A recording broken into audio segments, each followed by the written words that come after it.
I'm taking just the killing school. Class start next week.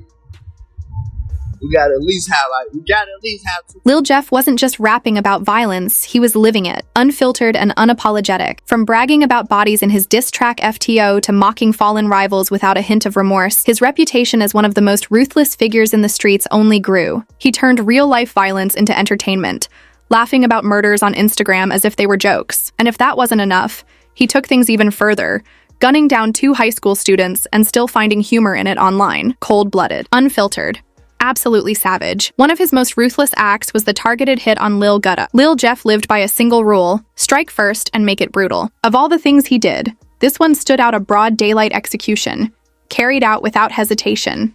No mask, no fear, just a clear message. If you crossed Lil Jeff, there were no warnings, only bullets. He wasn't the type to let things slide. When someone from his side was killed, revenge was inevitable.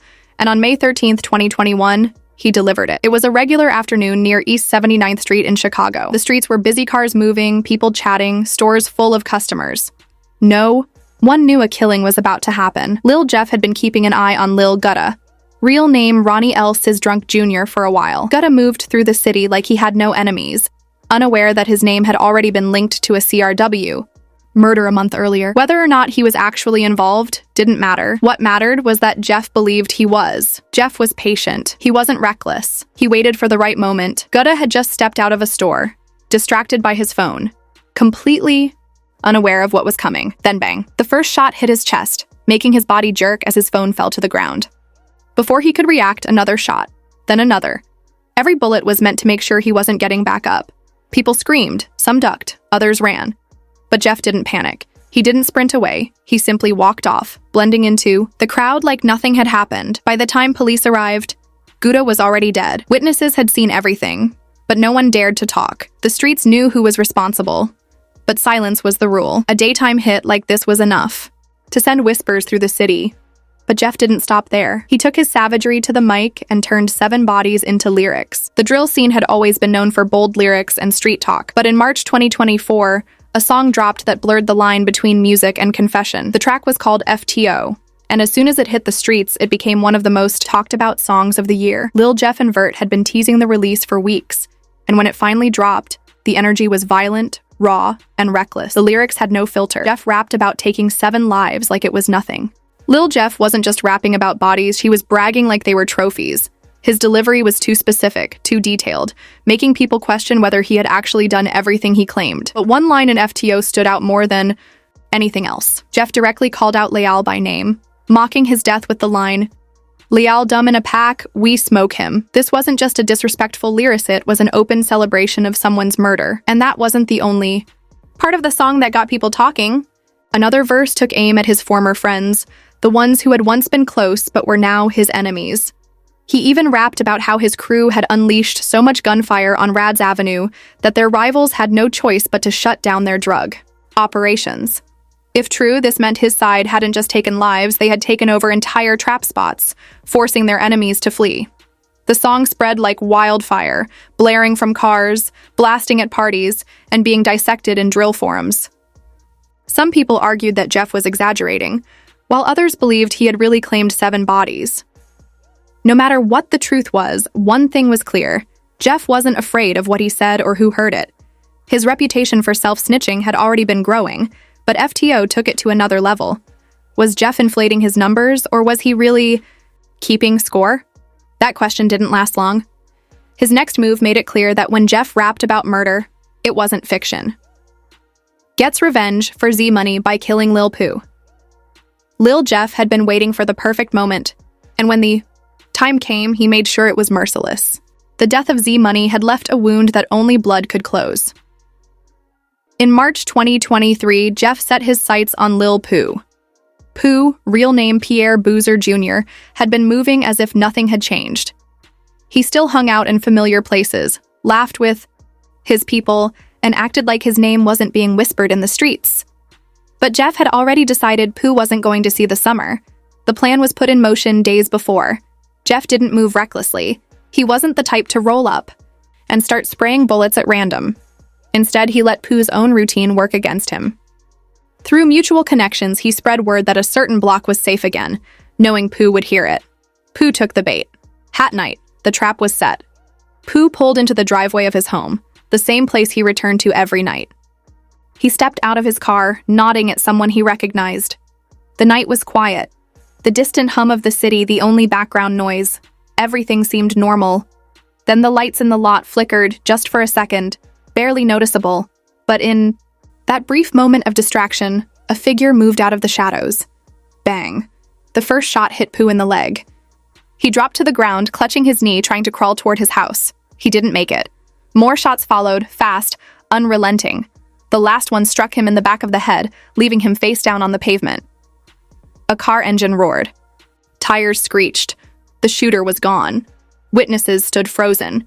When the police arrived, nobody had seen a thing. But the streets knew. A year later, Jeff made sure the message was clear when he left a comment under an Instagram post about Pooh, confirming the motive for everyone to see.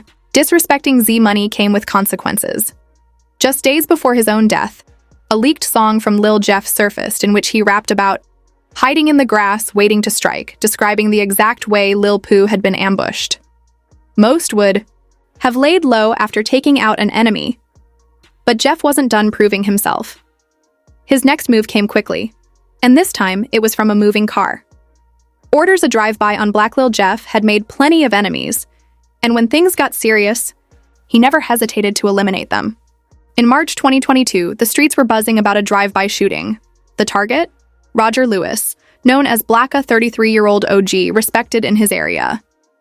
That evening, Black was standing outside his house, casually talking to someone, unaware that a car had been creeping toward him.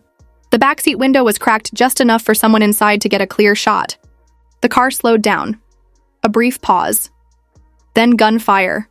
Black barely had time to react.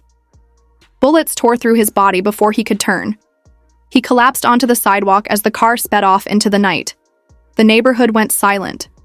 Some people ducked inside their houses while others peeked out, already knowing there was nothing they could do. By the time the police arrived, Black was gone. A month later, a man named Trayvon Dix was arrested in connection to the shooting. But even after that, people kept talking. Many believed Jeff had ordered the hit. Tensions between his crew and Black's people had been escalating, and this seemed like a calculated move to settle the score. Jeff never publicly addressed the rumors, but he let his music do the talking. A few weeks later, he dropped a track with lyrics hinting at how some older guys think they run things until they get caught standing outside at the wrong time. It was a bold statement, and people immediately linked it to Black's murder. But a drive-by wasn't the peak of Jeff's recklessness. Just months later, he took things even further. When two bodies dropped on the same night, the streets knew this wasn't just war. It was domination. Orchestrates a double murder. Lil Jeff had been involved in countless violent moments. But November 1st, 2023 stood out as one of his most ruthless.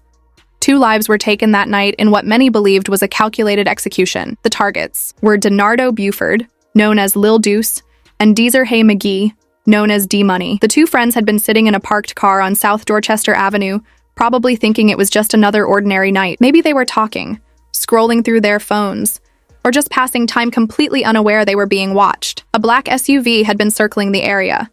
It passed by once, then again, moving slow. No sudden movements. The shooters were waiting for the perfect moment. Then it happened. The SUV rolled up and stopped a few feet away. The door swung open, and within seconds, gunfire erupted. Bullets shredded through the car. Glass shattered. Metal crumpled. Lil Deuce and D-Money never had a chance. The attack lasted only a few moments, but the damage was irreversible. The shooters jumped back into the SUV and vanished into the night. Both victims were critically wounded and rushed to the University of Chicago Medical Center, but it was too late. Neither survived. Police arrived quickly, collecting shell casings and questioning witnesses. But as always, no one was willing to talk. The case remained open.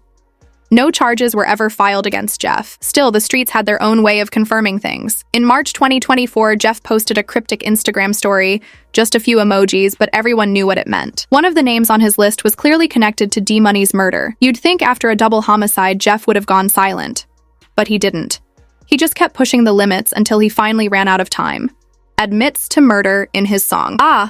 By early 2024, Lil Jeff's name was already surrounded by street rumors, But when he dropped Ah in February, the conversation shifted. This wasn't just another drill track packed with threats and tough talk, it felt like a confession. The beat was dark, his flow aggressive, but it was the lyrics that made people stop and pay attention. In one chilling line, Jeff described a victim screaming before taking his last breath. The way he rapped it, as if he was reliving the moment, made the streets immediately link it to the murders of Monty and Lil Rob. For those who remembered how Monty had been left gasping for air on the sidewalk, and how Lil Rob's final moments were eerily similar, the details were impossible to ignore.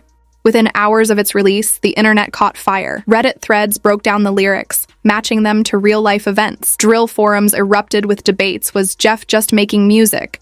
Or was he setting himself up for trouble? Some fans defended him, saying he was just telling a story, but others saw it as a textbook case of self-snitching.